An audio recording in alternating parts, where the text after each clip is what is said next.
Donny Seyfer. Thank you, Don. Thank you.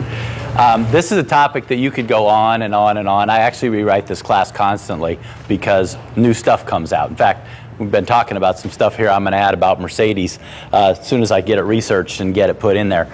But what we're going to do is we're kind of going to go back to the future. We're going to talk about some things that are going to be fundamental because I want to get you in that mode of thinking. We need to figure out how to explain to the repair industry that what we were doing in the 60s doesn't work anymore.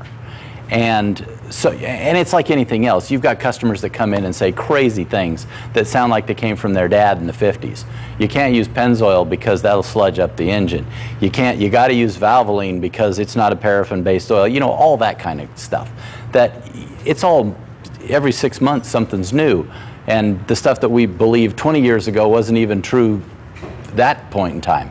So this information is going to kind of challenge some of that for you, and there's a lot of stuff in there that you need to consider. You're leaving stuff on the table. The reason this program got started was Gates bought CarQuest water pump inventory when they rolled over and they were doing TrueFlow. Okay, so when they did that, they inherited about 6 different manufacturers of water pumps.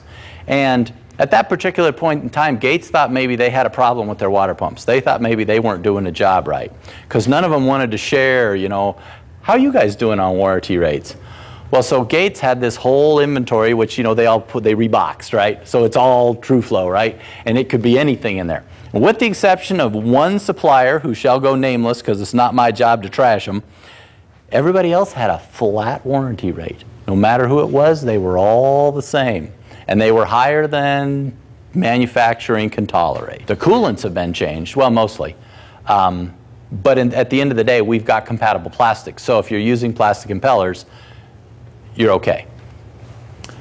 Now, the coolant's a moving target with Volkswagen. We'll go into a little bit more detail. This is a piece out of a TSB about them. So you can see where their compatibility, this G12++ is really the only compatible coolant with everything. Here's the problem. You mix this coolant with any of these guys and it causes brownness, which makes customers go, what did you do to my cooling system? So you might get away with it with the regular G12+, but these guys both kind of turn brown, so you got to consider whether you want to hassle that or you want to just change the coolant. The difference should be about 10 to 30 degrees with the fan running. If you see less, you're in trouble. If you see a lot more, you're probably also in trouble, unless you've got a really serious rock and roll radiator. Coolant part of the show.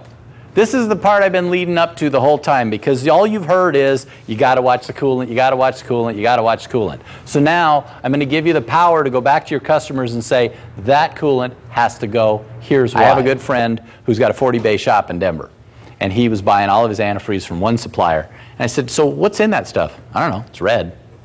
That's great. So that means the Toyota guys are sort of happy with you. So what's in it? I don't know. Give me a product data sheet. They don't have one. Sodium, salt, or acid, whatever it is, that I don't find anywhere else. This is DexCool, these 4 components right here.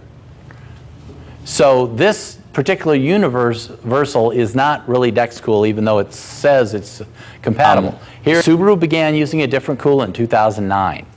This is the coolant we use in all Subarus. We use that Zerex Asian too, because it is the coolant that they're using. But they use a blue coolant. And a lot of times we'll use the blue coolant because customers like it. I can get it from WorldPack. It's a phosphated hybrid organic acid. These are prone for leaking a little bit because of the type of connections that they have. And these are just prone for leaking.